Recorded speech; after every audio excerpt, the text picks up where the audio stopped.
ஜீவனுள்ள நாட்களெல்லாம் இயேசுவுக்காய் வாழ்வோம்.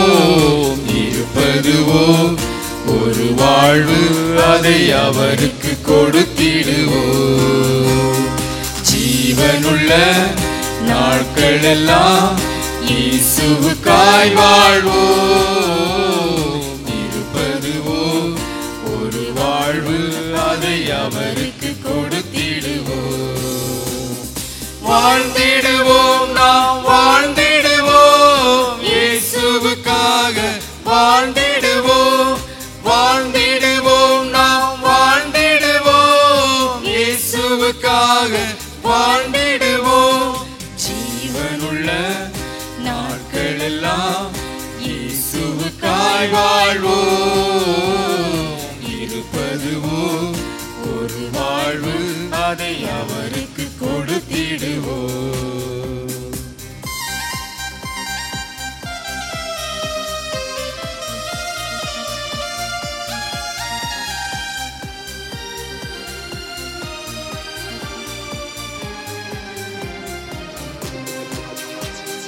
இயேசுவும் தனக்காய் வாழாமல் அவர் நமக்காய் தானே வாழ்ந்தாரே. இயேசுவும் தனக்காய் வாழாமல் அவர் நமக்காய் தானே வாழ்ந்தாரே. உயிரையும் கூட நமக்கு தந்தாரே. இதற்கு பதிலாய் என்ன செய்வோமே, நாமும் வாழ்ந்திடுவோம் இயேசுவுக்காய். ஜீவனுள்ள நாட்களெல்லாம் இயேசுவுக்காய் வாழ்வோம். இருப்பதுவோ ஒரு வாழ்வு, அதை அவருக்கு கொடுத்திடுவோம்.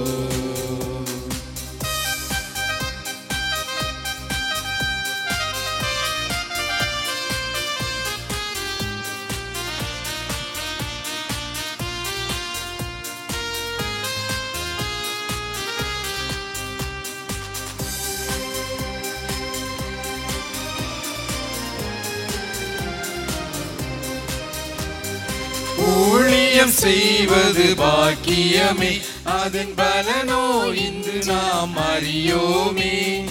ஊழியம் செய்வது பாக்கியமே, அதன் பலனோ இன்று நாம் அறியோமே. கர்த்தர் ஒரு நாள் வந்திடுவாரே, அன்று அதன் பலன் கொண்டு வருவாரே. கண்டு மகிழ்ந்திடுவோம், துள்ளிடுவோம். ஜீவனுள்ள நாட்களெல்லாம் இயேசுவுக்காய் வாழ்வோம். இருப்பதுவோ ஒரு வாழ்வு, அதை அவருக்கு கொடுத்திடுவோம்.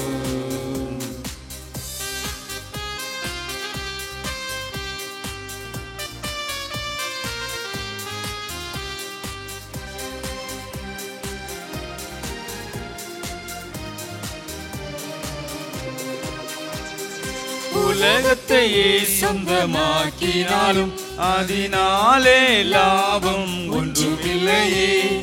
உலகத்தையே சொந்தமாக்கினாலும் அதனாலே லாபம் ஒன்றுமில்லையே. இயேசுவுக்காய் நீ எதை செய்தாயோ, அதுவே உனக்கு உதவிடும் என்று ஓயாது உழைத்திடுவோம்.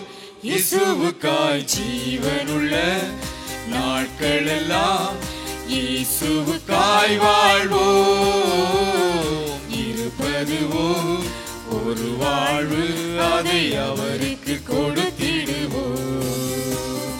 ஜீவனுள்ள நாட்களெல்லாம் இயேசுவுக்காய் வாழ்வோம். இருப்பதுவோ ஒரு வாழ்வு, அதை அவருக்கு கொடுத்திடுவோம். இயேசு கிறிஸ்துவின் இனிய நாமத்திலே உங்கள் அனைவருக்கும் எங்களுடைய அன்பான வாழ்த்துக்கள். வாரந்தோறும் காணொளி காட்சி மூலமாகவும் ஹெவன் டிவி மூலமாகவும் உங்கள் அனைவரையும் நாங்கள் சந்திப்பதிலே மிகுந்த மகிழ்ச்சி அடைகிறோம். தேவனாகிய கர்த்தர் உங்கள் அனைவரையும் ஆசீர்வதிப்பாராக. கண்களை மூடி நாம் ஜெபிப்போம். சர்வ வல்லமையுள்ள எங்கள் தேவனாகிய கர்த்தாவே, நன்றியோடு கூட கர்த்தருடைய நாமத்தை நாங்கள் மகிமைப்படுத்துகிறோம். இந்த வேளையிலும் கர்த்தருடைய நாமத்திலே எங்களை கூட்டி சேர்ப்பித்தீர். உம்முடைய வார்த்தைகளை நாங்கள் தியானிக்க கிருபை தந்தீரப்பா. கர்த்தர் எங்களுக்கு அருளப்போகும் உம்முடைய ஜீவ வசனங்களுக்காய் நன்றியோடு உம்மை நாங்கள் ஸ்தோத்திரிக்கிறோம். கர்த்தருடைய வார்த்தைகளை கேட்கிற அருமையான தேவ பிள்ளைகளை கர்த்தர் ஆசீர்வதிக்கும்படி ஜெபிக்கிறேன்.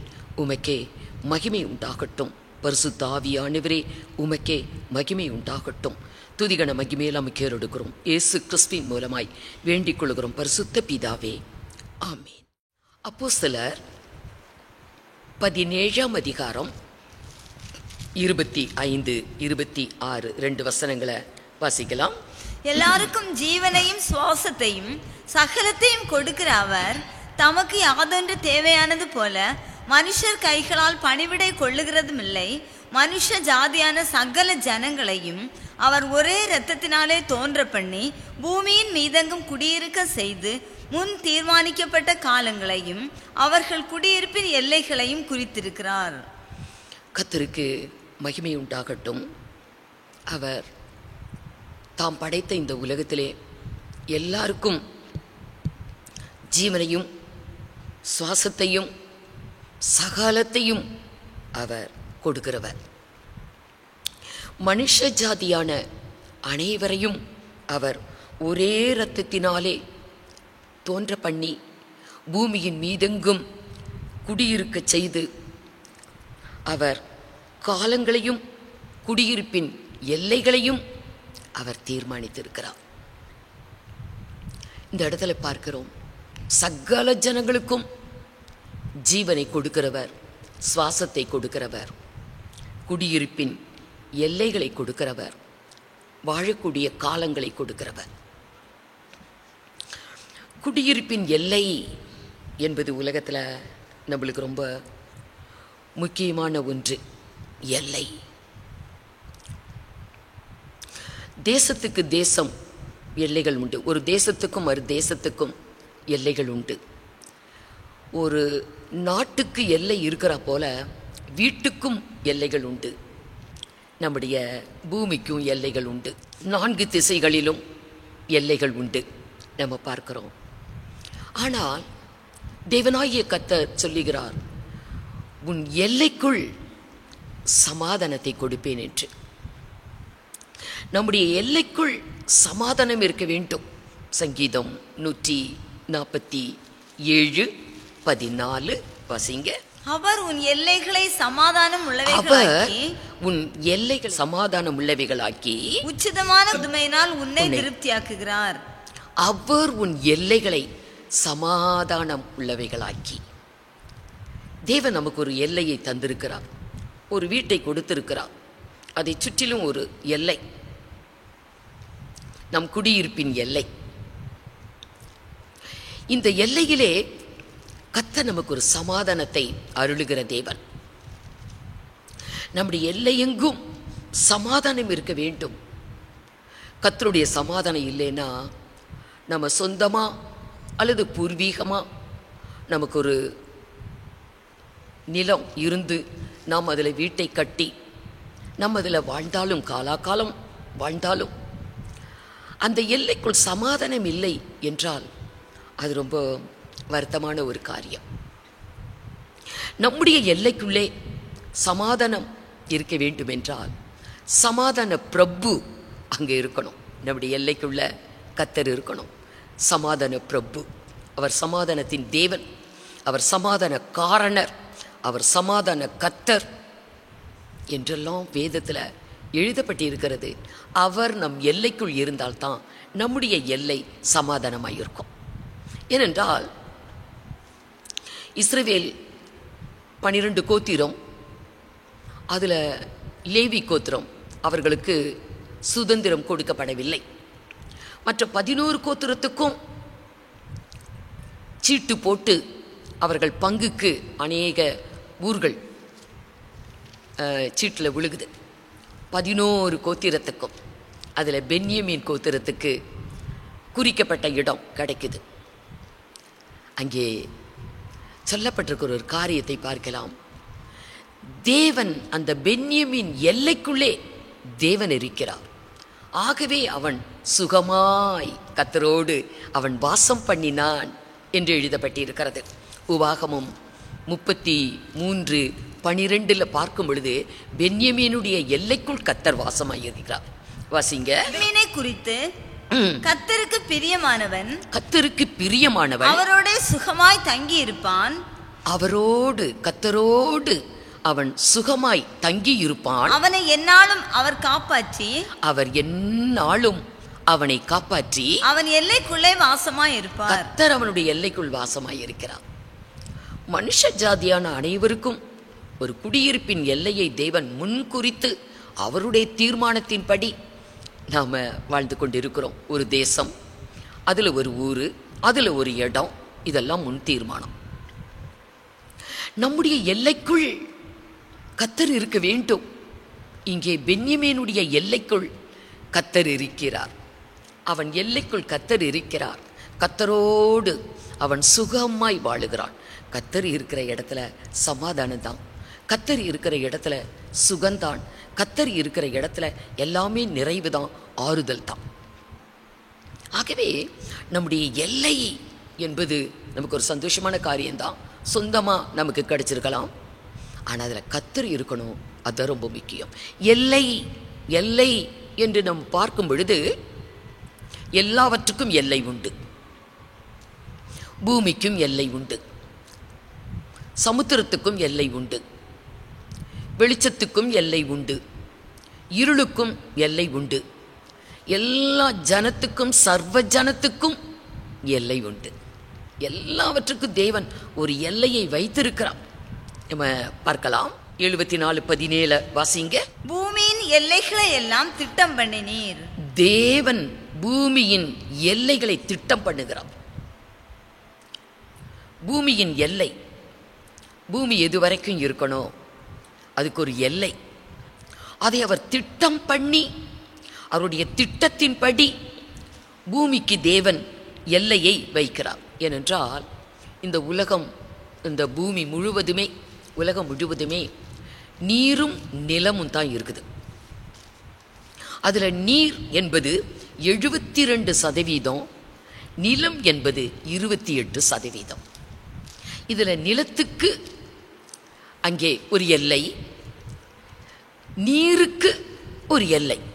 தேவன் எல்லாத்துக்கும் ஒரு எல்லையை வைத்திருக்கிறார். அதோட நிலம் முடியுது, இதோட நீர் முடியுது என்று நீருக்கும் நிலத்துக்கும் அவர் எல்லையை வைத்திருக்கிறார். ஆகவே அவர் நிலத்துக்கு, பூமிக்கு தேவன் அதை திட்டம் பண்ணினாராம், எல்லையை திட்டம் பண்ணினார். 74:17 இன்னொரு முறை வாசிங்க. பூமியின் எல்லைகளை எல்லாம் திட்டம் பண்ணினீர். பூமியின் எல்லைகளை எல்லாம், மேற்கு பக்கம், கிழக்கு பக்கம், வடக்கு பக்கம், தெற்கு பக்கம், நாலா திசையிலும் பூமிக்கு அவர் எல்லையை திட்டம் பண்ணுகிறார். அதனால தான் பூமியின் எல்லை எங்கும் உள்ளவர்களே, நீங்கள் எல்லாரும் என்னை நோக்கி பாருங்கள், அப்பொழுது ரட்சிக்கப்படுவீர்கள். நானே தேவன், என்னை தவிர வேறொரு தேவன் இல்லை என்று கர்த்தர் சொல்லுகிறார். ஏசாயா மூலம் 45:22 பார்க்கலாம். பூமியின் எல்லை எங்கும் உள்ளவர்களே எல்லாரும் என்னை நோக்கி பாருங்கள், அப்பொழுது வாழ்க்கையில் விடுதலை கிடைக்கும், ரட்சிப்பு கிடைக்கும் என்று பூமியின் எல்லை என்று அங்கே சொல்லுவார். பூமிக்கு எல்லையை தேவன் தீர்மானிக்கிறார். சங்கீதம் 59:13 பாருங்க. 59:13. தேவன் பூமியின் எல்லை வரைக்கும், தேவன் பூமியின் எல்லை வரைக்கும் யாக்கோபிலே அரசாளுகிறவர் என்று. ஆம், அவர் ஆளுகை செய்கிறவர். பூமியின் எல்லை வரைக்கும் அவர் யாக்கோபிலே அவர் அரசாளுகிற தேவன். ஆகவே இப்படி நம்ம வேதத்தில் நிறைய வாக்கியங்களை பார்க்கலாம். பூமிக்கு ஒரு எல்லை, பூமிக்கு எல்லைகளை தேவன் நியமிக்கிறார். அப்படியே இன்றைக்கு 72% நீர், அதற்கும் தேவன் எல்லையை வைக்கிறார். ஒரு 28% நிலத்துக்கு தேவன் எல்லைகளை வைத்தது போல 72%த்திற்கும் அவர் நீருக்கு, அதுக்கும் எல்லையை வைக்கிறார். ஏனென்றால் 72% அது நினைச்சா 28% நிலத்தை அப்படியே விழுங்க முடியும். ஆகவே இம்மட்டும் வா, மிஞ்சி வராதே என்று தேவன் நீருக்கு ஒரு எல்லையை வைத்தார். வாசிக்கலாம். நீதிமொழிகள் 8ஆம் அதிகாரம் 29வது வசனம். 8:29. சமுத்திர ஜலம் தன் கரையை விட்டு மீறாதபடிக்கு, சமுத்திர ஜலம் தன் கரையை விட்டு மீறாதபடிக்கு அதற்கு எல்லையை கட்டளையிட்டு, அதுக்கு எல்லையை கட்டளையிட்டார். தண்ணிக்கு ஒரு எல்லை வச்சிருக்கிறார். அது அங்கிருந்து பாருங்க அப்படியே வந்து கரையோரம் வந்தோன்னு அந்த அலை எத்தனையாய் ஆக்ரோஷமா அப்படி அலை வந்து அடிக்குது. அப்புறம் அப்படியே அமைதியாக போயிடுது. அந்த அலை வரக்கூடிய வேகத்தை பார்த்தா நம்ம அங்கே நின்று பார்த்துக்கிட்டு தான் நம்மளையும் இழுத்துட்டு போயிரும் போல அப்படி தோணும். ஆனால் எவ்வளோ பயங்கரமாக வந்து அலை அப்படி அடிக்குதோ அப்புறம் அமைதியாக அப்படியே போயிடும். ஏனென்றால் தேவன் நியமித்த இடத்தை விட்டு அது மீறி நடக்கக்கூடாதான். அது கரையை விட்டு, தேவன் வைத்த எல்லையை விட்டு அது தாண்டி வரக்கூடாது என்று நீருக்கு, சமுத்திரத்துக்கு அவர் ஒரு எல்லையை வைத்திருக்கிறார். யோபு சொல்லும் போது இனிமேல் ரொம்ப அழகாக சொல்லுவார். யோபு புஸ்தகம் 38:8 பாருங்க. கர்ப்பத்திலிருந்து உதிக்கிறது போல், கர்ப்பத்திலிருந்து உதிக்கிறது போல் சமுத்திரம் புரண்டு வந்த போது, அப்படியே சமுத்திரம் புரண்டு வருகிறது. புரண்டு வருகிற போது அதை கதவுகளால் அடைத்தவர் யார்? புரண்டு வருது, ஆனா அது அப்படியே நின்னுருது. அதுக்கு ஒரு கதவு வச்சிருக்கிறாரு கர்த்தர். எல்லையை வைத்திருக்கிறார். எல்லையை தாண்டி அது வராது. கதவு வைத்தவர் யார்? மேகத்தை அதற்கு வஸ்திரமாகவும் இருளை அதற்கு புடவையாகவும் நான் உடுத்தின போதும் நான் அதற்கு எல்லையை குறித்து அதற்கு தாழ்பால்களையும் கதவுகளையும் போட்டு, தாழ்பால்களையும் கதவுகளையும் போட்டு, இம்மட்டும் வா, இம்மட்டும் வா, மிஞ்சி வராதே, மிஞ்சி வராதே, உன் அலைகளின் பெருமை எங்கே அடங்க கடவுது என்று நான் சொல்லுகிறது போதும் நீ எங்கே இருந்தாய்? யோபை பார்த்து கேட்கிறார். நான் தண்ணீருக்கு ஒரு எல்லை வைத்து அதுக்கு கதவெல்லாம் வச்சு அடைச்சி வச்சிருக்கிறேன். அது அப்படியே அலை மோதி அப்படி புரண்டு வரும் பொழுது அது ஒரு எல்லை. இம்மட்டும் வா, மிஞ்சி வராதே என்று ஒரு எல்லையை தேவன் வைத்திருக்கிறார். இல்லைனா 3/4 பாகம் தண்ணி அது அப்படியே புரண்டு வந்தா அங்கங்க சில வேளைகளில் கடல் கொந்தளிப்பு, சுனாமி, பூகம்பம் இப்படியெல்லாம் வருதே. வரும்போது எத்தனை அழிவுகள். அடிக்கடி ஜப்பானில் பார்க்குறோம், சுனாமி வந்து எத்தனை அழிவு. தேவனோட கோபம் வரும் பொழுது அவர் அந்த எல்லையை தாண்டி வர சொல்லிடுவார் போல. ஆகவே உலகம் முழுவதையும் அவர் அழிப்பதில்லை. அதற்காக தேவன் நீருக்கு எல்லையை வைத்தார், நிலத்திற்கும் அவர் எல்லையை வைத்தார். அப்படியே ஒளிக்கும் ஒரு எல்லையை வைத்தார், இருளுக்கும் அவர் எல்லையை வைத்திருக்கிறார். யோபு புஸ்தகத்தில் பார்த்தா அதே 38ஆம் அதிகாரம் 19-20 வசனங்களை வாசிக்கும் போது, வெளிச்சம் வாசமாய் இருக்கும் இடத்துக்கு வழி எங்கே? வழி எங்கே? இருள் குடிகொண்டிருக்கும் ஸ்தானம் எங்கே? அதன் எல்லை இன்னதென்று உனக்கு தெரியுமோ? அதற்கு எல்லை உண்டு. யோபு பார்த்து கேட்டார், உனக்கு தெரியுமா? ஒளிக்கு ஒரு எல்லை, இருளுக்கு ஒரு எல்லை, அது உனக்கு தெரியுமா? கர்த்தர் எல்லையை வைக்கும் போது நீ பார்த்தியா? அதுக்கு எந்த வழியா போறது? அதன் எல்லை உனக்கு தெரியுமா? இப்படி வேதத்திலே பார்த்தால் நிலத்துக்கு ஒரு எல்லை, நீருக்கு ஒரு எல்லை, ஒளிக்கு ஒரு எல்லை, இருளுக்கு ஒரு எல்லை, எல்லாவற்றுக்கும் தேவன் எல்லையை வைத்திருக்கிறார். அதாவது அந்தந்த எல்லையில அவருடைய கட்டளைப்படி, அவருடைய சித்தத்தின்படி அவைகள் இருக்கிறது. அப்படிதான் தேவனாகிய கர்த்தர் சர்வ ஜனத்துக்கும் அவர் எல்லையை கட்டளையிட்டார். எல்லா ஜனத்துக்கும் ஜீவனையும் சுவாசத்தையும் சகலத்தையும் கொடுக்கிற அவர் சர்வ ஜனத்திற்கும் அவர் எல்லையை அவர் வைத்திருக்கிறார். உபாகமம் 32ஆம் அதிகாரம் 8வது வசனம் பாருங்க. 8. உன்னதமானவர் ஜாதிகளுக்கு சுதந்திரங்களை பங்கிட்டு ஆதாமின் புத்திரரை வெவ்வேறாய் பிரித்த காலத்தில் இஸ்ரவேல் புத்திரருடைய தொகைக்கு தக்கதாய் சர்வ ஜனங்களின் எல்லைகளை திட்டம் பண்ணினார். சர்வ ஜனத்துக்கும் அவர் எல்லைகளை திட்டம் பண்ணுகிறார். அவருடைய திட்டத்தின்படி தான் எல்லாமே. அவருடைய திட்டத்தின்படி தனித்தனியாகவும் அப்படி சர்வ ஜனத்துக்கும் எல்லையை கொடுத்தவர். ஒவ்வொருத்தருக்கும் தனித்தனியா எந்தெந்த இடம் நம்ம பார்த்தோம். பென்யமீனுடைய எல்லை, பென்யமீனுடைய எல்லைக்குள் கர்த்தர் வாசமாயிருந்தார். ஆகவே சமாதானத்தின் தேவன் எல்லைக்குள் சமாதானத்தை கொடுக்கிறவர். நம்ம சங்கீதத்தில் 147:14 பார்த்தோம். உன் எல்லையை சமாதானம் உள்ளவைகளாக்கி. எல்லைக்குள் சமாதானம் வேண்டும். நம்முடைய எல்லைக்குள் சமாதானம் இருக்க வேண்டும். அழகான வீட்டை கட்டியிருக்கிறோம். நிறைய பணத்தை செலவு பண்ணி ஒரு அழகிய வீட்டை கட்டி நம்ம பார்க்குறோம். நம்ம சந்தோஷமாக அதை பார்க்குறோம்.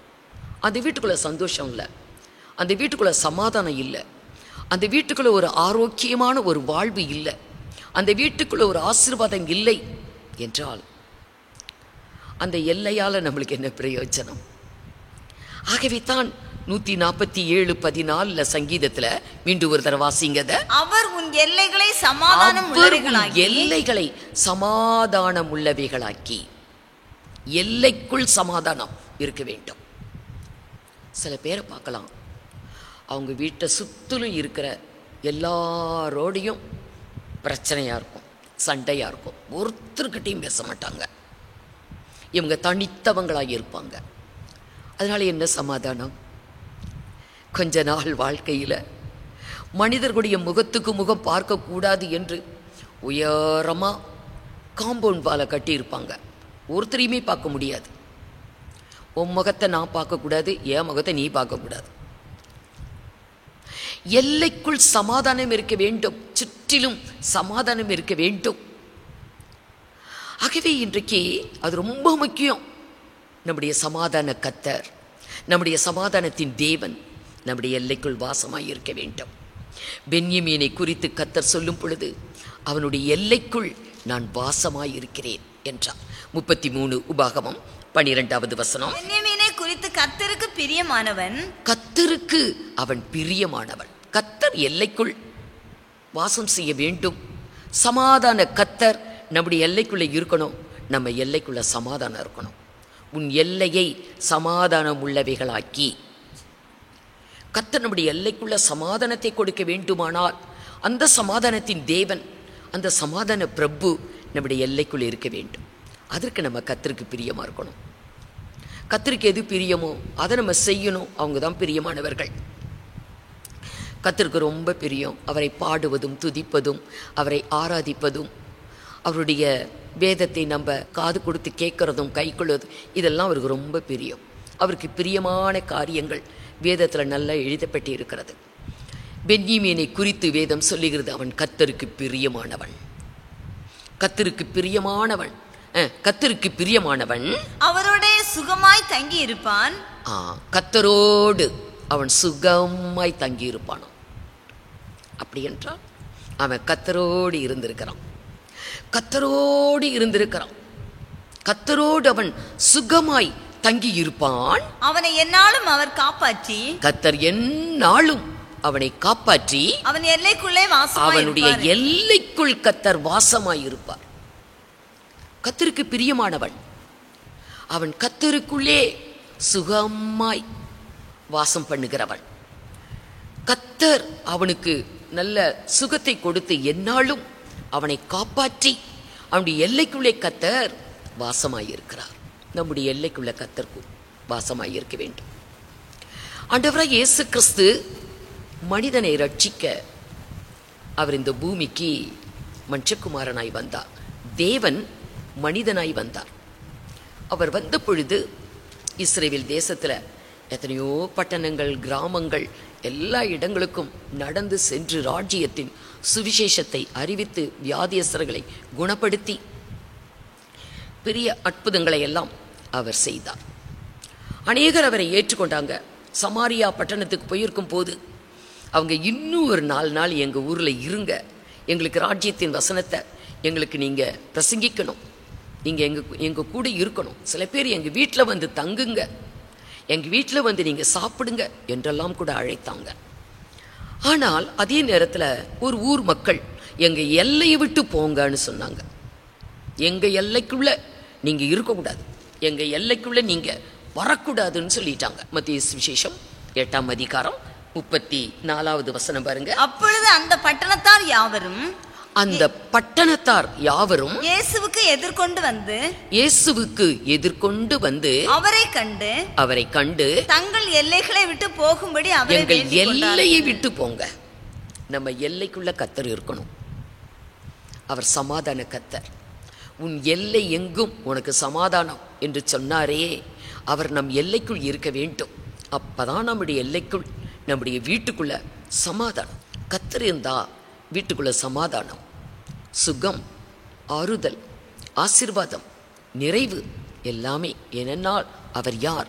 எல்லாவற்றையும் எல்லாவற்றாலும் நிரப்புகிறவருடைய நிறைவு அவர். அப்படிப்பட்ட சபைக்கு, எல்லாவற்றையும் எல்லாவற்றாலும் நிரப்புகிறவருடைய நிறைவாகிய சபைக்கு அவர் தலையானவர். ஆனால் இவங்க சொல்லிட்டாங்க, எங்க எல்லையை விட்டு போயிருங்க என்று சொன்னாங்க. ஏன் அப்படி சொன்னார்கள்? அவர் அந்த எல்லைக்குள் வந்த பொழுது, அந்த ஊருக்குள் வந்த பொழுது, அங்கே பிசாசு பிடித்த 2 பேர், அவர்கள் மிகவும் கொடூரமானவர்கள், கொடுமையானவர்கள். 28வது வசனம். அவர் அக்கறையிலே கெர்கசேனர் நாட்டில் வந்தபோது பிசாசு பிடித்திருந்த 2 பேர் பிரேத கல்லறைகளிலிருந்து புறப்பட்டு அவருக்கு எதிராக வந்தார்கள். அவர்கள் மிகவும் கொடியராய் இருந்தபடியால், மிகவும் கொடியர்கள். கல்லறை தோட்டம் தான் உங்களுக்கு இருப்பிடமே. அங்கிருந்து இயேசுவை பார்த்தோன்னே எழுந்து வராங்க 2 பிசாசு பிடித்தவர்கள். அவங்க ரொம்ப கொடூரமானவர்கள், கொடுமையானவர்கள். அந்த வழியில யாருமே நடக்க முடியாதான். வாசிங்க. அந்த வழியாக ஒருவனும் நடக்க கூடாது இருந்தது. அந்த வழியில யாருமே நடக்க முடியாது. யாராயிலும் போனா கல்லெடுத்து எறிகிறது, அவங்களை அடிக்கிறது, அவங்களை சிரமப்படுத்தி, ஏன்னா கொடூரமானவர்கள் என்று சொல்லப்பட்டு இருக்கிறது. ஆகவே ஜனங்கள் ரொம்ப உபத்திரப்படுத்தி இருக்காங்க, யாரும் போக முடியாது. அப்படிப்பட்ட கொடூரமானவர்கள். கர்த்தர் அங்கே போகும்போது அந்த பிசாசை துரத்துவார். அப்ப அந்த பிசாசுக சொல்லும், எங்களை தோ அங்கே பன்றி மேய்ந்து கொண்டு இருக்கிறதே, அந்த பன்றி கூட்டத்தில் எங்களை அனுப்பிடுங்க அப்படின்னு சொல்லுவாங்க. அப்படியே பிசாசு துரத்தின பொழுது அந்த பன்றி கூட்டத்துக்குள்ள போயிருச்சு. உடனே அந்த பன்றி கூட்டம் எல்லாம் உயர்வான ஒரு மேட்டில் இருந்து கடலுக்குள்ள ஜம்ப் பண்ணிருச்சு, குதிச்சிருச்சு, தற்கொலை பண்ணி செத்தது. தற்கொலை என்பது அப்ப பிசாசு. பிசாசுனால தான், பிசாசின் ஏவுதலால தான் இந்த மாதிரிப்பட்ட மரணங்கள் எல்லாம் நேரிடுகிறது. அந்த பிசாசு பன்றிக்குள் போன உடனே மேட்டிலிருந்து அவ்வளோ பன்றிகளும் சமுத்திரத்தில் குதிச்சு அவ்வளவும் செத்து போச்சு. இந்த பன்றிகளை மேய்த்தவர்கள் ஊருக்குள்ள போய் சொல்லுவாங்க, அந்த பிசாசு பிடித்தவர்களுக்கு கிடைத்த ஒரு அற்புத விடுதலை, அதையும் பன்றிகள் எல்லாம் கடலுக்குள்ள விழுந்து எல்லாமே செத்துருச்சு என்ற செய்தியையும் எல்லாருக்கும் அறிவிக்கிறாங்க. பன்றி மேய்க்கிறவங்க உடனே ஊருக்காரங்க அத்தனை பேரும் திரண்டு வந்தார்கள். எல்லாரும் திரண்டு வந்தார்கள். சந்தோஷப்பட்டிருக்கணும். எங்க ஊருக்குள்ள நடமாட முடியாம, இந்த வழியாக நடமாட முடியாம இருந்த அந்த கொடிய பிசாசு பிடித்த 2 மனிதர்களுக்கு விடுதலை கிடைத்ததே, எத்தனை சந்தோஷம் அப்படின்னு அவங்க சொல்லி இருக்கணும். ஆனால் அதை பத்தி அவங்களுக்கு கவலையே இல்லை. இவ்வளவு பெரிய அற்புதம் நடந்திருக்குது, அந்த மனிதர்களுக்கு விடுதலை கிடைச்சிருக்குது, அந்த மனிதர்கள் பிசாசின் அடிமைகளாக இருந்தாங்க. இப்போ அவங்களுக்கு விடுதலை கிடைச்சி நல்ல ஒரு சாதாரண மனிதர்களா, ஒரு நல்ல மனிதர்களா இருக்கிறாங்க. அதை பார்த்து அவங்க சந்தோஷப்படலை. பன்றிகள் எல்லாம் போயிருச்சே என்று ஒருவேளை கவலைப்பட்டிருப்பாங்களோ என்னவோ. கர்த்தரை பார்த்து சொன்னாங்க, எங்களுடைய எல்லைகளை விட்டு நீங்க போயிருங்க, எங்க எல்லைக்குள்ள இருக்க வேண்டாம். மத்தேயு 8:34. அப்பொழுது அந்த பட்டணத்தார் யாவரும் இயேசுவுக்கு எதிர்கொண்டு வந்து அவரை கண்டு தங்கள் எல்லைகளை விட்டு போகும்படி எல்லையை விட்டு போயிருங்க. அருமையானவர்களே, எல்லைக்குள் கர்த்தர் இருந்தார். பென்யமீனுடைய எல்லைக்குள் கர்த்தர் இருந்தார். அவனுக்கு சுகமான வாழ்வு. சமாதானமான ஒரு வாழ்வு. இப்ப நம்மளுக்கும் அவர் சொல்லியிருக்கிறார், அவர் உன் எல்லைகளை சமாதானம் உள்ளவைகளாக்குகிறார். அவர் நம்முடைய எல்லைகளை சமாதானத்தால் நிரப்புகிறார். நம்முடைய எல்லைக்குள் சமாதானத்தை தேவன் ஆசீர்வாதமாய் கொடுக்கிறார். அது கர்த்தர் இருந்தாதான், சமாதான கர்த்தர் நம்முடைய எல்லைக்குள்ள இருந்தாதான் அவர் சொன்ன அந்த சமாதானம் நம்முடைய வாழ்க்கையில, நம்முடைய எல்லைக்குள்ள அது விளங்கும். ஆகவே எல்லை, இன்றைக்கு தேவன் கொடுத்த எல்லை, அதுக்குள்ள சமாதானத்தை அவர் வைத்திருக்கிறார்.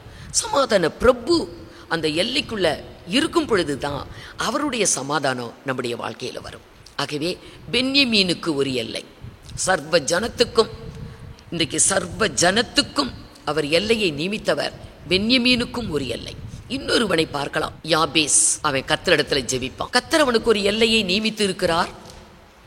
ஆனா அவன் நினைப்பான், இந்த எல்லை கொஞ்சம் சின்னதா இருக்குது, எல்லை கொஞ்சம் பெருசா இருந்தா நல்லா இருக்குமே என்று கர்த்தரிடத்துல என்னுடைய எல்லையை பெரிதாக்கும், என்னுடைய எல்லை கொஞ்சம் விரிவாயிருக்கணும், என்னுடைய எல்லை சுற்று வட்டாரம் பெரியதா இருக்கணும், என்னுடைய வீடு பெரியதா இருக்கணும், என்னுடைய இடம், என்னோட பூமி பெருசா இருக்கணும், என் எல்லையை பெரிதாக்கும் என்று கர்த்தரிடத்துல யாபேஸ் கேட்டான். வாசிங்க 1 நாளாகமம் 4ஆம் அதிகாரம் 9-10 வசனங்கள். யாபேஸ் தன் சகோதரரை பார்க்கிலும் கனம் பெற்றவனாய் இருந்தான்.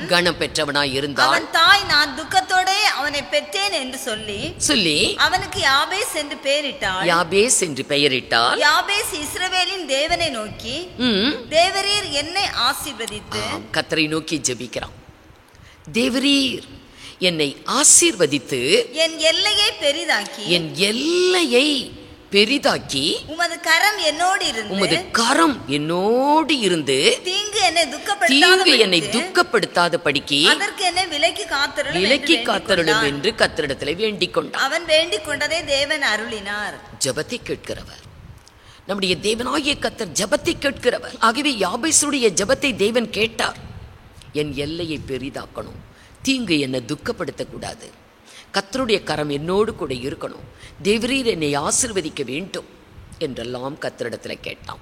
கர்த்தர் அவனுடைய வேண்டுதலை கேட்டார். அவன் எல்லையை பெரிதாக்கினார். இன்றைக்கு எல்லையை பெரிதாக்குறாங்க மனுஷர். எல்லைக்கல்லையே பிடுங்கி கொஞ்சம் எல்லையை பெருசாக்கிக்கிறாங்க. கர்த்தரிடத்தில் கேட்டா கர்த்தர் நம்முடைய எல்லையை விசாலப்படுத்துவார். பக்கத்தில் இருக்கிற பூமியெல்லாம் கூட வாங்க முடியும், கர்த்தர் நமக்கு சொந்தமாய் கொடுப்பார். ஆனால் இந்த எல்லைக்கல்லை பிடுங்கி, எல்லைக்கல்லை எடுத்து அது இருக்கக்கூடிய இடத்துல இருந்து இன்னும் கொஞ்சம் தள்ளி வைக்கிறனால எவ்வளவுதான் எல்லை பெருசாகும். ஆனால் மனிதர்கள் இன்றைக்கு அந்த மாதிரி பண்றாங்க. ஆனால் வேதம் சொல்லுகிறது, உன் பிதாக்கள் நாட்டின அந்த பூர்வ எல்லைக்குறியை மாற்றாதே. எல்லைக்கல்லை பிடுங்கவே கூடாது, எல்லைக்குறியை அதை மாற்றவே கூடாது. நீதிமொழிகள் 22:28 பாருங்க. உன் பிதாக்கள் நாட்டின பூர்வ எல்லைக்குறியை மாற்றாதே. அந்த எல்லை கல்ல பிடுங்கவே கூடாது, அந்த எல்லைக்குரிய மாற்றவே கூடாது. நீதிமொழிகள் 23:10 எல்லைக்குறியை மாற்றாதே, பூர்வ எல்லைக்குறியை மாற்றாதே. பூர்வீகமாய் இருக்கிற அந்த எல்லையை மாற்றக்கூடாது. தேவன் ஒவ்வொருவருக்கும் கொடுத்த எல்லை. யாபேசுக்கு அந்த எல்லை அது குறைவா தோணுது. எனக்கு பெருசா வேணும்னு கேட்டான். கர்த்தரிடத்துல கேட்டான், கர்த்தர் கொடுத்தார். தேவன் எல்லையை கொடுக்கிறவர், எல்லைக்குரிய பெரிதாய் கொடுக்கிறவர். ஆகவே இந்த எல்லைக்குரிய அந்த காரியத்தை செய்யக்கூடாது. எல்லைக்கல்ல பிடுங்கி மாற்றி, அதெல்லாம் தேவனுக்கு பிரியமில்லாத ஒரு காரியம். பிதாக்கள் நாட்டின அந்த எல்லைக்கல்ல பிடுங்காத, அதை மாற்றாத என்று வேதம் சொல்லுகிறது. இப்படி எல்லை ஒவ்வொருவருக்கும் தனித்தனியா ஒரு எல்லையை தேவன் வைத்திருக்கிறார். அப்படியே தேவனாகிய கர்த்தர் ஆலயத்திற்கும் ஒரு எல்லையை வைத்திருக்கிறார். எல்லாவற்றுக்கும் எல்லை உண்டு. நிலத்துக்கு எல்லை, நீருக்கு எல்லை, வெளிச்சத்துக்கு எல்லை, இருளுக்கு எல்லை, சர்வ ஜனத்திற்கும் எல்லை. அது போலதான் ஆலயத்திற்கும் ஒரு எல்லை. தேவன் ஆலயத்தின் எல்லை என்று அவர் சொல்லும்போது எசேக்கியேல் 43:12 வாசிங்க. ஆலயத்தினுடைய பிரமாணம் என்னவென்றால், ஆலயத்துக்கு ஒரு பிரமாணம் உண்டு. ஆலயத்தின் பிரமாணம் என்னவென்றால், மலை உச்சியின் மேல் சுற்றிலும் அதன் எல்லை எங்கும் மிகவும் பரிசுத்தமாய் இருக்கும். அதன் எல்லை முழுவதும், ஆலயத்தின் எல்லை முழுவதும் பரிசுத்தமாய் இருக்க வேண்டும். அதுவே ஆலயத்தின் பிரமாணம். ஆலயத்திற்கும் எல்லை உண்டு. அதன் எல்லை எங்கும், ஆலயத்தின் எல்லை எங்கும் பரிசுத்தமா இருக்கணும். ஆலயத்துக்குள்ளும் வெளியையும் ஆலயத்தின் எல்லை முழுவதும் பரிசுத்தமாய் இருக்க வேண்டும். அது ஆலயத்தின் பிரமாணம். அப்படியே ஊழியத்திற்கும் எல்லை உண்டு. எல்லாவற்றுக்கும் தேவன் ஒரு எல்லையை வைத்திருக்கிறார். எல்லை இல்லாத காரியமே கிடையாது. தேவன் அனைத்திற்கும் எல்லையை வைத்திருக்கிறார். ஊழியத்திற்கும் தேவன் எல்லையை வைத்திருக்கிறார். தேவன் யாராருக்கு எந்தெந்த ஊழியம், அவர்களுடைய எல்லை எது என்று அந்த ஊழியத்திற்கும் தேவன் ஒரு எல்லையை வைத்திருக்கிறார். 2 கொரிந்தியர் 10ஆம் அதிகாரம் 15, 16 2 வசனங்களை வாசிங்க. எங்கள் அளவை கடந்து மற்றவர்களுடைய வேலைக்கு உட்பட்டு மேன்மை பாராட்ட மாட்டோம். மற்றவங்களுடைய வேலைக்கு உட்பட்டு நாங்கள் மேன்மை பாராட்ட மாட்டோம். ஆகிலும் உங்கள் விசுவாசம் விருத்தியாகும் போது மற்றவர்களுடைய எல்லைகளுக்குள்ளே செய்யப்பட்டவைகளை, மற்றவர்களுடைய எல்லைக்குள்ளே, மற்ற ஊழியர்கள் செய்த ஊழியம், மற்றவர்களுடைய எல்லைக்குள்ளே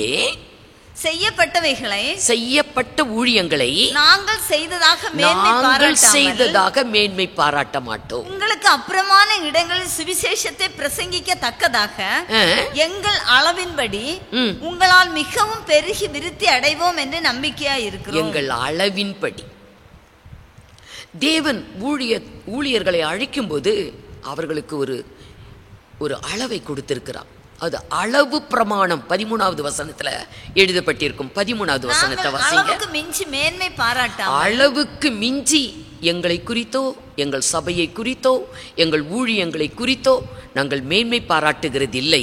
உங்களிடம் வரைக்கும் வந்தெட்டத்தக்கதாக தேவன் எங்களுக்கு அளந்து பகிர்ந்த அளவு பிரமாணத்தின்படி மேன்மை பாராட்டுகிறோம். கர்த்தர் அளவு பிரமாணம் வச்சிருக்கிறார். நமக்கு ஊழியத்தில் தேவன் ஒரு அளவை வைத்திருக்கிறார். ஒவ்வொருத்தருக்கும் ஒரு எல்லை, ஊழியத்தின் எல்லை ஒரு அளவு இருக்குது. அது ஒரு அளவு பிரமாணம் என்று இங்கே அப்போஸ்தலனாகிய பவுல் சொல்லுகிறார். எங்களுடைய ஊழியத்தின் அளவு பிரமாணம், அதன் படிதான் நாங்கள் அது உள்ளுக்கு எங்களுடைய ஊழியத்தை குறித்து நாங்கள் மேன்மை பாராட்டுவோம். இன்னொருவர் செய்கிற ஊழியத்தில் நாங்கள் தலையை நுழைச்சிக்கிட்டு அதை நாங்கள் தான் செய்தோம் என்று நாங்கள் மேன்மை பாராட்டுகிறது இல்லை. மற்றவர்களுடைய எல்லைக்குள்ளே நாங்கள் பிரவேசிக்கிறது இல்லை.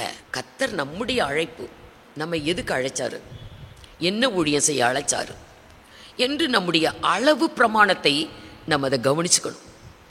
தேவையில்லாமல் அடுத்தவங்களுடைய ஊழியத்தில் தலையிட்டு கொண்டு அடுத்தவங்களுடைய எல்லைக்குள்ளே போய் அவங்க செய்த காரியத்தை நாங்கள் செய்ததாக மேன்மை பாராட்டுகிறது இல்லை என்று பவுல் சொல்லுகிறான்.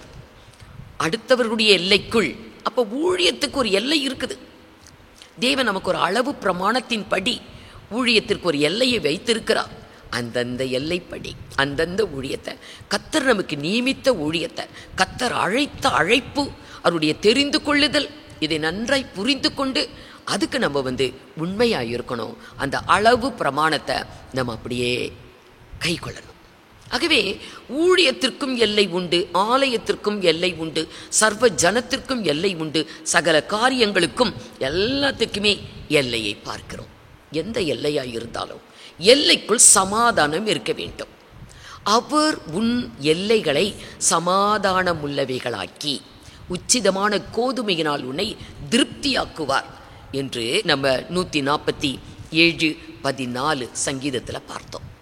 அவர் உன் எல்லைகளை சமாதானம் உள்ளவைகளாக்கி. நமக்கு எல்லையிலே சமாதானம், நம்முடைய எல்லைக்குள் சமாதானம் மிக முக்கியம். நம்ம வீடு, நம்முடைய ஆலயம், நம்முடைய ஊழியம், நம்முடைய வேலை ஸ்தலம், இப்படி நமக்கு ஒரு எல்லையை தேவன் வைத்திருக்கிறார். எந்த இடத்துல நம்ம வாழணும், எங்கே வேலை பார்க்கணும் என்றெல்லாம் எல்லாமே தேவ சித்தம். நமக்கு தேவன் கொடுத்த எல்லையிலே நம்ம சமாதானத்தோடு கொஞ்ச நாள் வாழ்க்கை, ஒரே ஒரு வாழ்க்கை. இந்த ஒரே ஒரு வாழ்க்கை எத்தனை சஞ்சலம், எத்தனை தத்தளிப்பு, எத்தனை தவிப்பு, எத்தனை வேதனைகள், பல கஷ்ட நஷ்டங்கள், இவையெல்லாம் அதிகமாக வர்றது நம்முடைய ஆசை இச்சையினால.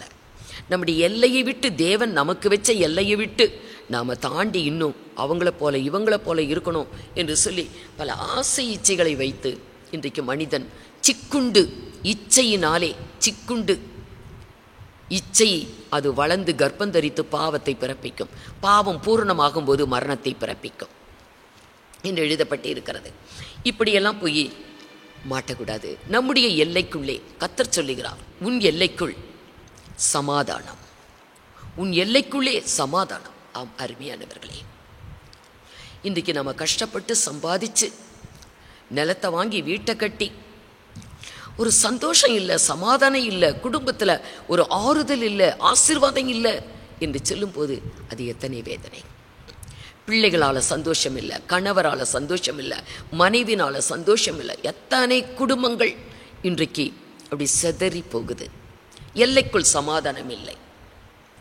நம்முடைய எல்லைக்குள் சமாதானம் இருந்தால் தான் நம்முடைய குடும்பம் ஆசீர்வாதமாக இருக்கும். ஆகவே பென்யமீனுடைய எல்லைக்குள்ளே கர்த்தர் வாசமாயிருந்தார். அநேகர் எல்லைக்குள்ள தேவனே போனாலும் கூட எல்லை விட்டு போங்கன்றாங்க. இன்றைக்கு நம்முடைய எல்லைக்குள் கர்த்தர் இருக்கிறாரா? நம்ம வீட்டுக்குள்ள கர்த்தர் இருக்கிறாரா? நம்முடைய எல்லைக்குள் சமாதானத்தின் தேவன் இருக்க வேண்டும், சமாதான கர்த்தர் இருக்க வேண்டும். ஏனென்றால் அவர் சமாதானத்தை கொடுக்கிறார். அவர் சொன்னார், என்னுடைய சமாதானத்தை நான் உங்களுக்கு கொடுக்கிறேன், உலகம் கொடுக்கிற பிரகாரம் அல்ல, என்னுடைய சமாதானத்தையே நான் உங்களுக்கு கொடுக்கிறேன் என்று வாக்கு பண்ணி இருக்கிறார். ஆகவே நம்ம சமாதானமாக நிச்சயம் வாழ முடியும். அவரிடத்துல எவ்வளோ நோயாளிகள் வந்தாங்க, அவர் குணப்படுத்தினார். அவர்களுக்கு அற்புதமான விடுதலையை கொடுத்து சமாதானத்தோடு போய் இளைப்பாரு, நீ சமாதானத்தோடு போய் சுகமாயிரு என்று ஆசீர்வதிக்கிறதை நம்ம வேதத்தில் பார்க்க முடியும். மார்க்கு 5ஆம் அதிகாரம் 34வது வசனம் பாருங்க. 34. அவர் அவளை பார்த்து, மகளே, உன் விசுவாசம் உன்னை ரட்சித்தது, உன் விசுவாசம் உன்னை ரட்சித்தது, நீ சமாதானத்தோடே போய் உன் வேதனை நீங்கி சுகமாயிரு என்றார். சமாதானத்தோட போ, நீ சமாதானத்தோடு போய் நீ சுகமாயிரு என்றுதான் அவர் ஆசீர்வதிக்கிறார். சமாதான பிரபு, அவர் சமாதானத்தை அருளுகிற தேவன், அவர் சமாதானத்துக்கே காரணமானவர் அவர்தான். ஏனென்றால் பகையை சிலுவையில் கொன்று இரு திறத்தாருக்கும் சமாதானத்தை உண்டு பண்ணின கர்த்தர். அவர் சமாதான பிரபு, சமாதானத்தின் தேவன். சமாதானத்தின் தேவன் சீக்கிரத்தில் சாத்தானை உங்கள் கால்களின் கீழே நசுக்கி போடுவார் என்று வேதத்தில் எழுதப்பட்டு இருக்கிறது. அவர் சமாதானத்தை அருளுகிற தேவன். லூக்கா சுவிசேஷம் 7ஆம் அதிகாரம் 50வது வசனம் பாருங்க. 50. அவர் ஸ்திரியை நோக்கி, உன் விசுவாசம் உன்னை ரட்சித்தது, உன் விசுவாசம் உன்னை ரட்சித்தது, சமாதானத்தோடே போ, நீ சமாதானத்தோடே போ. உன் விசுவாசம் உன்னை ரட்சித்தது, நீ சமாதானத்தோடு போ. தேவனாகிய கர்த்தர் தம்முடைய ஜனத்துக்கு சமாதானம் அருளுகிறவர், சமாதான பிரபு. ஆகவே நம்முடைய எல்லைக்குள் சமாதானம் இருக்க வேண்டும். நம்முடைய வீட்டுக்குள்ள, நம்முடைய எல்லைக்குள்ள சமாதானம். அவர் சொன்ன வார்த்தை அது நிறைவேறணும். தம்முடைய ஜனத்துக்கு சமாதானம் அருளி அவர்களை ஆசீர்வதிக்கிறார். சங்கீதம் 29:11 பாருங்க. 11. கர்த்தர் தமது ஜனத்திற்கு பலன் கொடுப்பார், கர்த்தர் தமது ஜனத்திற்கு சமாதானம் அருளி அவர்களை ஆசீர்வதிப்பார். சமாதானம் கொடுக்கிறவர் தேவனாகிய கர்த்தர், சமாதானத்தை கொடுக்கிறவர்.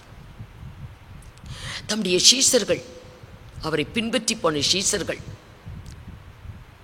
ஆண்டவராகிய இயேசு சிலுவையிலே அறையப்பட்டு அவர் அடக்கம் பண்ணப்பட்டார். 3ஆம் நாள் உயிர் தெழுந்தார். ஒரு ஸ்திரீக்கு அவர் தரிசனம் கொடுத்தார். ஆனால் சீஷர்கள் அதை நம்பலை. அவங்க திகைக்கிறாங்க, எப்படி நம்புறதா வேண்டாமா என்று கலங்கி கொண்டு இருக்கிறாங்க. நம்மையும் பிடித்து இது போல சிலுவையில் அறைந்து விடுவார்களோ என்று பயமும் திகிலும் அவர்களை கவ்விக்கொண்டு இருக்கிறது. சீஷர்கள் எல்லாரும் ஒரு மேல் வீட்டு அறையில் கதவு ஜன்னல் எல்லாத்தையும் அடைச்சிக்கிட்டு அப்படியே விழிச்சு உட்காந்துருக்குறாங்க. விழித்து ஜெபிங்க, விழித்து ஜெபிங்கன்னு சொன்னார் இயேசு. அப்போல்லாம் தூங்குனாங்க. இன்றைக்கு தூக்கம் இல்லை. தூக்கம் இல்லாமல் விழித்து இரவில் உட்காந்துக்கிட்டு இருக்கிறாங்க. கர்த்தர் மத்தியிலே வந்து இறங்கினார். உங்களுக்கு சமாதானம். சீஷர்களை பார்த்து சொன்னார், உங்களுக்கு சமாதானம். ஆண்டவராகிய தேவன் இன்றைக்கு சமாதானம் கொடுக்கிறவர்.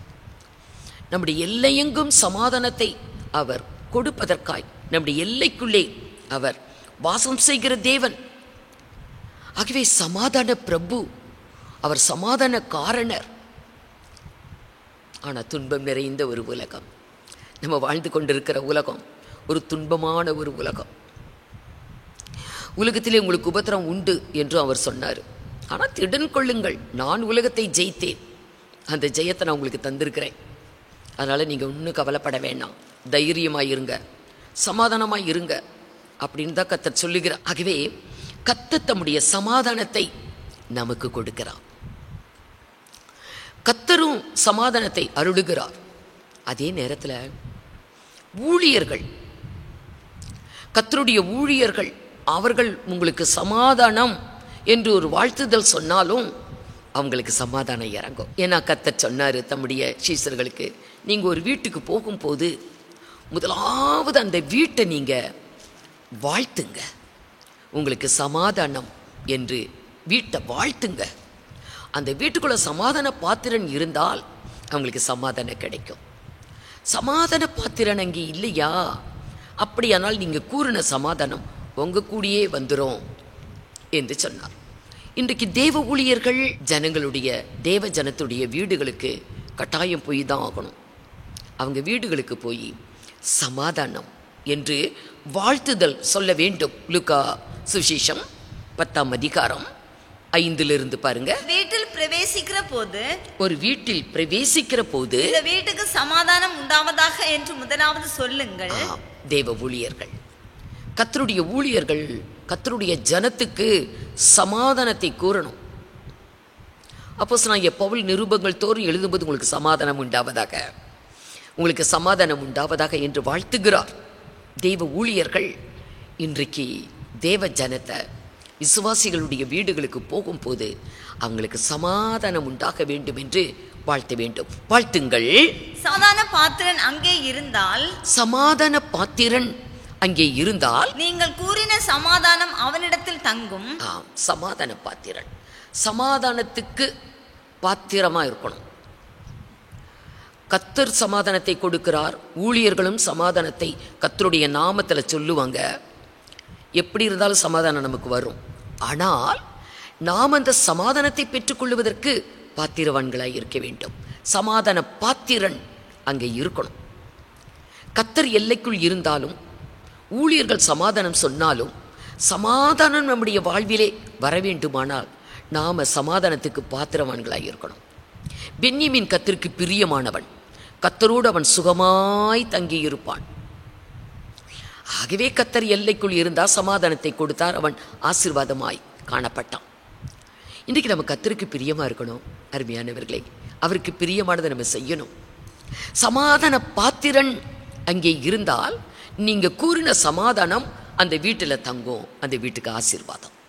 ஒரு தேவ ஊழியர்கள் கட்டாயம் தேவ ஜனத்துடைய வீடுகளுக்கு சென்று அவங்கள வாழ்த்த தான் செய்யணும். அவர்களை ஆசீர்வதிக்க வேண்டும், சமாதானத்தை கூற வேண்டும். அங்கே சமாதான பாத்திரன் இல்லை என்றால் அவர்கள் கூறின சமாதானம் தேவ ஊழியர்கள் கூடியே வந்துடும். மத்தேயு 10ஆம் அதிகாரம் 12-13 பாருங்க. வீட்டுக்குள் பிரவேசிக்கும் போது அதை வாழ்த்துங்கள். ஒரு வீட்டுக்குள் நீங்கள் பிரவேசிக்கும் போது அதை வாழ்த்துங்கள். அந்த வீடு பாத்திரமாய் இருந்தால், அந்த வீடு பாத்திரமாய் இருந்தால் நீங்கள் கூறின சமாதானம் அவர்கள் மேல் வரக்கடவது. அபாத்திரமாய் இருந்தால் நீங்கள் கூறின சமாதானம் உங்களிடத்திற்கு திரும்ப கடவது. நம்ம வீடும் பாத்திரமா இருக்கணும், நாமளும் தகுதியா இருக்கணும், நம்ம வீடும் தகுதியா இருக்கணும். அந்த வீடு பாத்திரமாய் இருக்க வேண்டும். நம்முடைய வீடு எப்படி இருக்குது? நம்முடைய வீடு பாத்திரமாய் இருக்குதா? சமாதானம் தங்குவதற்கு பாத்திரமாய் இருக்குதா? வீட்டுக்குள்ளே எப்போ பார்த்தாலும் சண்டை, பிரச்சனை, முறுமுறுப்பு, வாக்குவாதம், தர்க்கம் இவைகள் நடந்து கொண்டு இருக்கிறதா? இல்லை சினிமா ஓடிக்கிட்டு இருக்குதா, சீரியல் ஓடிக்கிட்டு இருக்குதா? நம்ம வீடு இன்னைக்கு சினிமா தியேட்டரா? எப்படி இருக்குது? கர்த்தர் நம்ம வீட்டுக்குள்ளே வரணும். கர்த்தர் நம்முடைய வீட்டுக்குள் வர வேண்டுமானால் நம்ம வீடு எப்படி இருக்கணும்? நம்முடைய வீடும் பாத்திரமாய் இருக்க வேண்டும், நாமும் பாத்திரமாய் இருக்க வேண்டும். ஒரு வீட்டுக்குள்ளே போனோன்னா சமாதானத்தை சொல்லணும். அவங்க பாத்திரவான்களாக இருந்தால் சமாதானம் தங்கும். ஒரு வீட்டுக்குள்ளே போன உடனே வாழ்த்துதல் சொல்லணும், அந்த வீடு பாத்திரமாய் இருந்தால். அப்போ இன்னைக்கு வீடும் தகுதி பெற்றிருக்கணும், நாமும் தகுதி பெற்றிருக்கணும் சமாதானத்தை பெற்றுக்கொள்வதற்கு.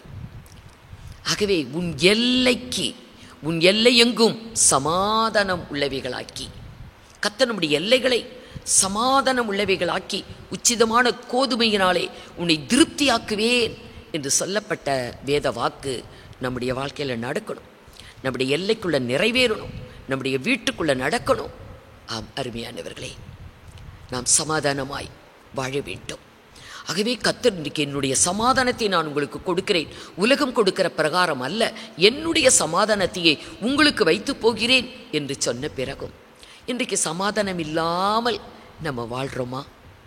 நம்முடைய எல்லைக்குள் சமாதானம் இல்லையா? வீட்டுக்குள் சமாதானம் இல்லையா? பிள்ளைகளுக்கு சமாதானம் இல்லையா? கணவருக்கு சமாதானம் இல்லையா? மனைவிக்கு சமாதானம் இல்லையா? இன்றைக்கு சமாதானம் இருக்குதா? இப்போ கர்த்தர் சொன்ன வார்த்தை நம்முடைய வாழ்வில் நிறைவேற வேண்டாமா? உன் எல்லைகளை சமாதானம் உள்ளவைகளாக்குகிறார். கட்டாயம் நம்முடைய எல்லைக்குள்ள சமாதானம் இருந்தாகணும். நம்முடைய வீடு சமாதானத்துக்கு பாத்திரமாக இருக்கணும். நாம் சமாதான பாத்திரங்களாக நம்ம காணப்படணும். அதைத்தான் கர்த்தர் நம்மிடத்தில் விரும்புகிறார். கர்த்தர் நம்மிடத்தில் எதிர்பார்க்கிறது அதுதான். ஆனாலும் நாம் கவலைப்பட்டு துக்கப்பட்டு ஏதாவது ஒரு காரியம் சொன்னால் ரொம்ப வேதனைப்பட்டு மனசு உடஞ்சி போயிடுறோம். ஒரு நொறுங்குன ஒரு உள்ளத்தோடு கூட ஆவியில் முறிவு வந்து அப்படியெல்லாம் நம்ம சஞ்சலமான வாழ்க்கை வாழ்ந்து கொண்டு காலத்தை கடத்திக்கிட்டு இருக்கிறோம். அப்போஸ்தலனாகிய பவுல் சொல்லுவார், கவலைப்படாதீங்க. கவலைப்பட்டு என்ன நடக்க போகுது? கவலைப்படாதீங்க, சந்தோஷமா இருங்க. கர்த்தருக்குள் சந்தோஷமாயிருங்க, கர்த்தருக்குள் சந்தோஷமாயிருங்க. உங்களுக்கு ஏதாகிலும் அப்படி கவலைகளா, உங்கள் கவலைகளை எல்லாம் அவரிடத்துல சொல்லுங்க. பிலிப்பியர் 4 அதிகாரம் 6, 7 வசனங்களை பாருங்க. நீங்கள் ஒன்றுக்கும் கவலைப்படாமல் எதை குறித்து கவலைப்படாதீங்க.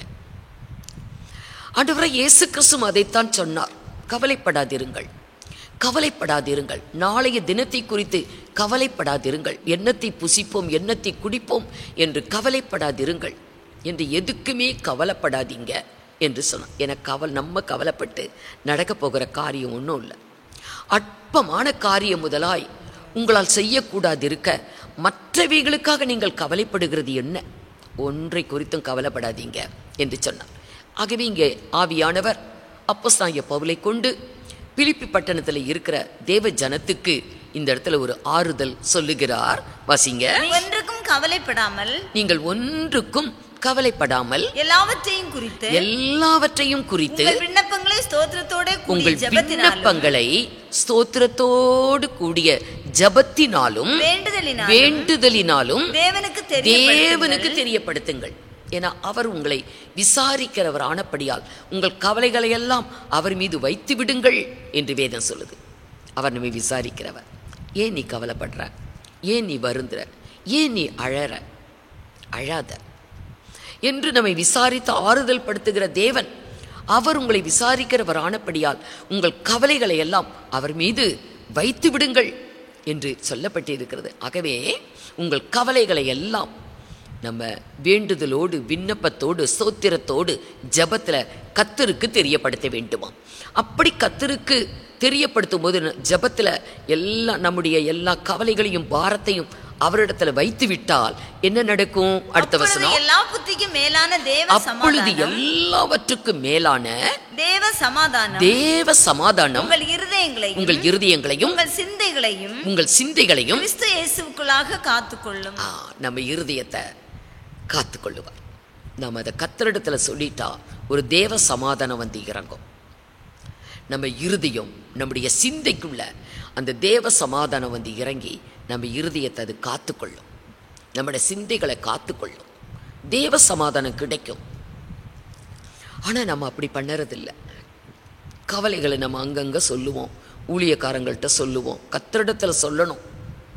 கர்த்தரிடத்தில் சொன்னால் தேவ சமாதானம் கிடைக்கும். வேறு யாருக்கிட்ட சொல்லியும் பிரயோஜனம் இல்லை.